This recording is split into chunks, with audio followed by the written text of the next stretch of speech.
हाय पिला माने मु सुश्री शिक्षा शाश्वती चैनल को तुम को स्वागत आशा करे तुम माने भल थिबो। तो आज वीडियो रे आमे बहुत सारा क्वेश्चन देखिबा जोटा कि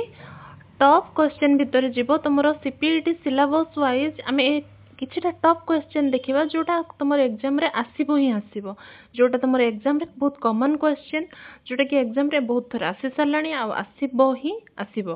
तो सेमिति किछि टॉप क्वेश्चन मु नै कि आसी जोटा तुम मान को बहुत इंपोर्टेंट हो लेखि कि रख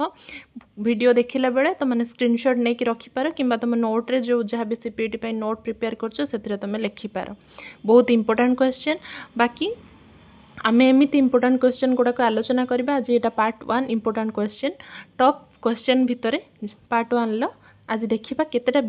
आमे क्वेश्चन प्रिपेयर करिचे। निहात रूपे पिला माने बहुत इंपोर्टेंट क्वेश्चन तुम मान को पय बहुत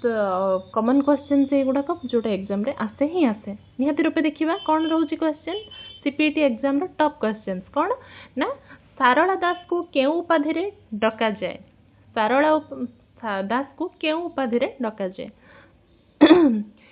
सारला दास को को उपाधि रे डका जाय ना आदि कवि सारला दास। तमर प्लस 3 रो ओवरऑल सिलेबस को नै कि सीपीटी एंट्रेंस बा पीजी पय जो प्रवेशिका परीक्षा दोजो तार सिलेबस होची प्लस 3 रो ओवरऑल सिलेबस ता होची सीपीटी रो सिलेबस हला। तो तार ओवरऑल क्वेश्चन गुडा को नै कि हमें क्वेश्चन प्रिपेयर करबा बुझी हला। तो एटा आज फर्स्ट क्लास तुम मानकर शॉर्ट क्वेश्चन आ पूर्व लॉन्ग वीडियो मु छाड़ी सीपीटी पे तुम मैंने देखी दबो प्ले लिस्ट रे अछि। तो आज शॉर्ट क्वेश्चन टा प्रिपेयर करबा जोटा कि प्रिपेयर करबा कोन बहुत इंपोर्टेंट आसीबो ही आसीबो ठीक अछि। ओडिया महाभारत किए रचना करथिले किए ना सारला दास ओडिया महाभारत रचना करथिले। नेक्स्ट पंचसखा किए बलराम दास जगन्नाथ दास अच्युतानंद दास अनंत दास जसवंत दास ठीक अछि। उपेंद्र भंज केउ जुगर कवि उपेंद्र भंज केउ जुगर कवि रीति जुगर कवि होउचंती उपेंद्र भंज। कौन राधानाथ राय केउ जुगर प्रवर्तक राधानाथ राय केउ जुगर प्रवर्तक बहुत इंपोर्टेंट क्वेश्चन आधुनिक जुगर प्रवर्तक होउचंती राधानाथ राय। फकीर मोहन सेनापति प्रथम उपन्यासर नाम कौन फकीर मोहन सेनापति प्रथम उपन्यासर नाम कौन 6 माण 8 गुंठ होउची तांकर प्रथम उपन्यास। सत्यवादी जुगर प्रमुख कवि किए पिला माने सत्यवादी जुगर प्रमुख कवि किए गोपबंधु दास। पिला माने ए जो गोपबंधु दास रहिले कि फकीर मोहन सेनापति रहिले तांकर ऑल ओवर जेति की लेखि जंती सी लेखा गुडा को तांकर गल्प हो उपन्यास हो सब टॉपिक रे हम एते सारा शॉर्ट क्वेश्चन आनी बाजे जोटा कि तुम सीपीटी एंट्रेंस से तुम स्किप करी ही परिबोनी काहे ना सेटा ही पड़िबो। तो निहात रूपे आमे आगु को से सब आलोचना करबा जोटा मोस्ट इंपोर्टेंट क्वेश्चन बुझी होउची टेंशन नबा नै आगु को बहुत सारा प्रिपेयर करबा जो मानकर एग्जाम आसी गलेने से मानकर तो प्रिपेयर होबो आ जो मानकर जो माने आगु को एग्जाम दबा को जाउ जे प्लस 3 रे अछि से मान को पे आहुरी बहुत इंपोर्टेंट रहबो एबेठो प्रिपेयर करले आगु को पूरा ये चुटकी रे तुम सीपीटी पास आउट हे जिवो ठीक अछि। निहात रूपे तुम माने अपडेट पाया पे चैनल जोड़ी हेगी थिबो ठीक अछि। देखो सबुज जुगर प्रतिनिधि किए सबुज जुगर प्रतिनिधि किए कालिंदी चरण पाणिग्राही ठीक अछि बहुत इंपोर्टेंट। रेवती गल्पर लेखक किए रेवती गल्पर लेखक किए फकीर मोहन सेनापति। वंदे उत्कल जननी किए लिखिथिले वंदे उत्कल जननी किए लिखिथिले लक्ष्मीकांत महापात्र कांत कवि लक्ष्मीकांत महापात्र ठीक अछि। देन कविता और कवि भितर किछटा क्वेश्चन गंगाधर मेहर को केउ उपाधि दिया जायछि गंगाधर मेहर को को उपाधि दिया जायछि स्वभाव कवि गंगाधर मेहर। सच्चिदानंद राउतराय केउ धारर कवि को धारर ना प्रगतिवादी कवि होउचंती सच्चिदानंद राउतराय। सीताकांत महापात्र पात्र केउ धारार कवि थिले कि कोउ धारार ना आधुनिक धारार कवि होउचंती सीताकांत महापात्र। सीताकांत महापात्र ऊपर बहुत सारा क्वेश्चंस आसे। रमाकांत रथଙ୍କ ऊपर भी आसे। रमाकांत रथ केउ धारार सहित संपृक्त कोउ धारा सहित संपृक्त ना नव कविता। मधुसूदन राव केउ जुगर कवि मधुसूदन राव केउ जुगर कवि राधानाथ जुगर कवि होउचंती मधुसूदन राय। हाँ देख व्याकरण विभाग रु किछटा क्वेश्चंस तमरो सिलेक्टेड क्वेश्चंस। समास केते प्रकार चारि प्रकार समास। संधि केते प्रकार संधि 3 प्रकार कारक केते प्रकारर ना 7 प्रकारर कारक पिला माने ए क्वेश्चन व्यतीत तुम मानकर को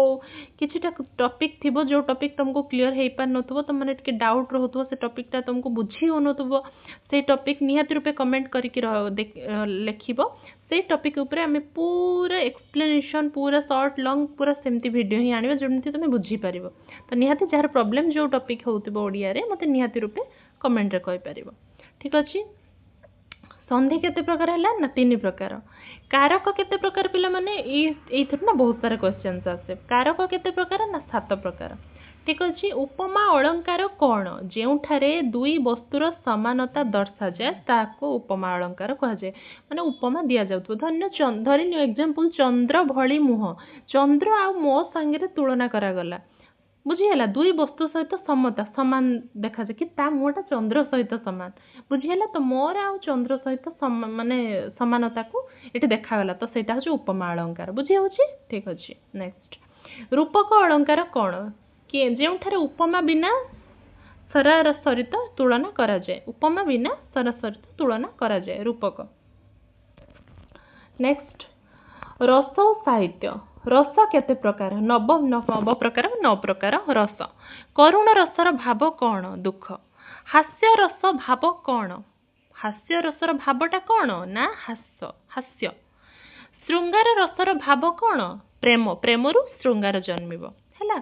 नाट्यशास्त्र किए रचना करथिले नाट्यशास्त्र किए रचना करथिले बहुत इंपोर्टेंट क्वेश्चन आसे सीपीटी रे आसे ही आसे आसीबो ही आसीबो भरत मुनि रचना करथिले नाट्यशास्त्र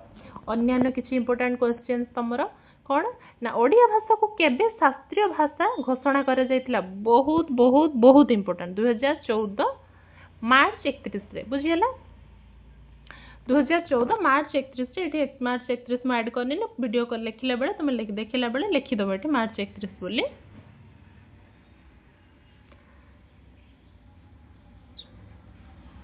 मार्च 31 बुझियला ओडिया केउ भाषा परिवार ओडिया इंडो आर्यन बा इंडो आर्यन बा आर्य भाषा अंतर्गत बुझियला सारला दास हां सारला जुग केबे ना 1500 शताब्दी रे बहुत इंपोर्टेंट क्वेश्चन पिला माने को जम्मा स्किप करिवोनी आसीबो ही आसीबो एग्जाम रे रीति जुगर प्रमुख कवि किए उपेंद्र भंज प्रगतिवादी आंदोलन केबे आरंभ 1930 दशक रे प्रगतिवादी आंदोलन आरंभ कालिंदी चरण पाणिग्राही को प्रसिद्ध उपन्यास कौन माटीर मनीष बुझी होची हाँ गोपीनाथ महांती को केउ पुरस्कार मिलिथिला गोपीनाथ महांती को को पुरस्कार मिलिथिला पिला माने ज्ञानपीठ पुरस्कार प्रतिभा राय को प्रसिद्ध उपन्यास कौन याज्ञसेनी तुम माने जानिथिबो सुनिथिबो बहुत फेमस उपन्यास तांकर याज्ञसेनी बुझी होची ए जो ज्ञानपीठ पुरस्कार मिलिथिला गोपीनाथ महांती को एटा आसे तमर क्वेश्चन बहुत इंपोर्टेंट लेखि कि रखि दे एटा आसीबो बुझी होची आ बाकी हम किए को पुरस्कार को लेखा पाई पाइथिले पिला माने मु ताको काली की पर दिन 2 दिन भीतर तुमको सेटा डिस्कशन कर देबे सेटा तमर आसे तुम टिके सेटा को लक्ष्य कर दबो मु त से वीडियोटा काली की पर दिन अपलोड कर देबे ठीक अछि पुरस्कार किए को लेखा पाई को पुरस्कार पाइथिले बुझी होची मनोज दास केउ साहित्य धारा रे प्रसिद्ध गल्प साहित्य धारा रे मनोज दास प्रसिद्ध से गल्प लेखंती ओडिया प्रथम मुद्रित पुस्तक कौन बाइबल अनुवाद ओडिया भाषा आंदोलन काहेकि होइथिला ओडिया भाषा स्वतंत्रता रक्षा पाई ओडिया भाषार स्वतंत्रता रक्षा पाई ओडिया भाषा आंदोलन होइथिला सत्यवादी युग केउ स्थान सहित जड़ित सत्यवादी वन विद्यालय सहित जड़ित हैला चंपू काव्यर विशेषता कौन गद्य और पद्यर मिश्रित मिश्रण रे चंपू सृष्टि एटा भी बहुत इंपोर्टेंट गद्य पद्य मिश्रित काव्य कौन कहा जाए ना चंपू काव्य कहा जाए एम तमर शॉर्ट क्वेश्चंस आसे अनुप्रास अलंकार कौन समान ध्वनिर पुनरावृत्ति होची अनुप्रास अलंकार तत्पुरुष समासर उदाहरण दियो उदाहरण बहुत सारा अछि मोटे उदाहरण देछि राजपुत्र हैला बहुब्रीहि समास उदाहरण दियो चतुरा नन बुझियला ओडिया प्रथम नाटक कौन कांची कावेरी ओडिया प्रथम नाटक कौन ना कांची कावेरी नाटक होछि ओडियार प्रथम नाटक रामशंकर राय केउ जुगर नाट्यकार ना आधुनिक जुगर नाट्यकार नव कविता आंदोलन केबे आरंभ होइतिला 1950 दशक रे नव कविता आंदोलन आरंभ होइतिला बहुत इंपोर्टेंट क्वेश्चंस रसतत्व कहा सहित संपृक्त पिला माने काव्य शास्त्र सहित संपृक्त रसतत्व इंडो आर्यन भाषा परिवार रे ओडिशार स्थान कौन पूर्व भारतीय शाखा इंडो आर्य भाषा परिवार रो पूर्वी भारतीय वा पूर्वी मागधी अपभ्रंशर ओडिया भाषा आसी तुम पढ़ी बोधुए +3 रे इंडो आर्यन भाषा परिवार पूर्वी भारतीय भाषा वा पूर्वी मागधी अपभ्रंश भी पिला माने हबो पूर्वी मागधी अपभ्रंश बुझियला।